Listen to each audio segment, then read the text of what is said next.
Proses perencanaan adalah proses berkelanjutan untuk mengoptimalkan sumber daya demi mencapai tujuan di masa depan.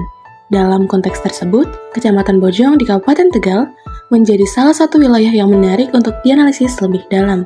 Kecamatan Bojong merupakan salah satu kecamatan yang terletak di bagian selatan Kabupaten Tegal, Provinsi Jawa Tengah. Wilayah ini memiliki peran fungsional dalam struktur wilayah Kabupaten Tegal dan diklasifikasikan sebagai pusat pelayanan Orde 4 yang mempresentasikan tingkat pelayanan menengah. Kawasan perkotaan administratif Kecamatan Bojong mencakup 4 desa dengan total luas sekitar 2.059 hektar. Berdasarkan Rencana Tata Ruang Wilayah Kabupaten Tegal tahun 2023 hingga 2043, Kecamatan Bojong ditetapkan sebagai pusat pelayanan kawasan sekaligus diarahkan sebagai kawasan agropolitan. Kecamatan Bojong memiliki luas wilayah sebesar 6.695 hektar. Wilayah ini memiliki curah hujan yang tinggi, sekitar 3.500 hingga 4.000 mm per tahun.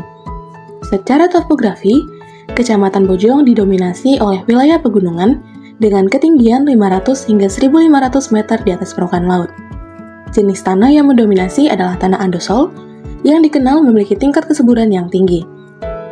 Lahan non terbangun mendominasi Kecamatan Bojong, yaitu sebesar 91,6%, sedangkan untuk lahan terbangun didominasi oleh kawasan permukiman yang mencakup 8,4%. Jumlah penduduk Kecamatan Bojong tahun 2023 mencapai 82.411 jiwa dengan tingkat kepadatan penduduk yang cukup rendah, sebesar 113,9 jiwa per hektar.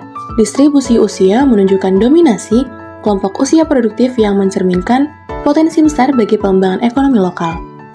Sebagian besar penduduk di Kecamatan Bojong bekerja sebagai petani, mayoritas penduduknya beragama Islam di setiap desa. Dengan begitu, budaya di Kecamatan Bojong mencerminkan perpaduan antara tradisi lokal dengan nilai-nilai keagamaan yang diwariskan secara turun-temurun. Salah satu bentuk tradisi di Kecamatan Bojong adalah sedekah bumi dengan prosesi doa bersama.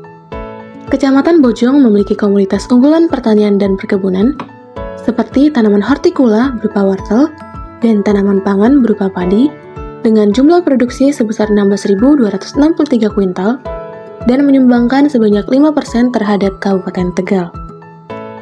Perdagangan dan jasa merupakan salah satu sektor penting dalam mendukung aktivitas ekonomi dan kebutuhan masyarakat di Kecamatan Bojong.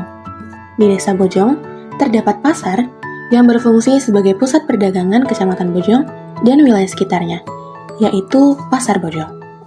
Skala produksi di wilayah ini masih terbatas karena pengelolaan proses produksi umumnya dilakukan langsung oleh pemilik usaha, seperti terlihat pada UMKM tempe ireng dan UMKM tahu putih. Kecamatan Bojong memiliki beberapa destinasi wisata, diantaranya Perbalintang dan Lembah Rembulan.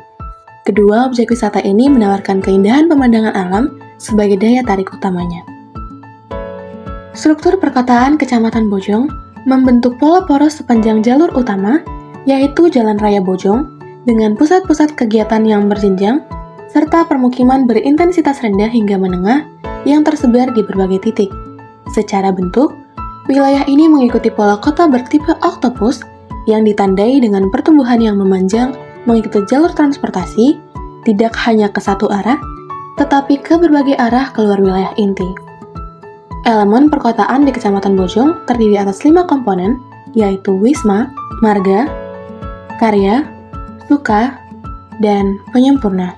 Kecamatan Bojong memiliki potensi besar untuk berkembang, dan sektor pertanian masih menjadi tulang punggung ekonomi lokal dengan lahan sawah yang luas dan komoditas unggulan seperti jagung, wortel, dan sayuran yang berdaya saing ekspor. Namun, di balik potensi tersebut, Kecamatan Bojong menghadapi tantangan rendahnya daya saing akibat belum optimalnya pemanfaatan potensi lokal, ketimpangan infrastruktur, dan kurangnya integrasi ruang publik.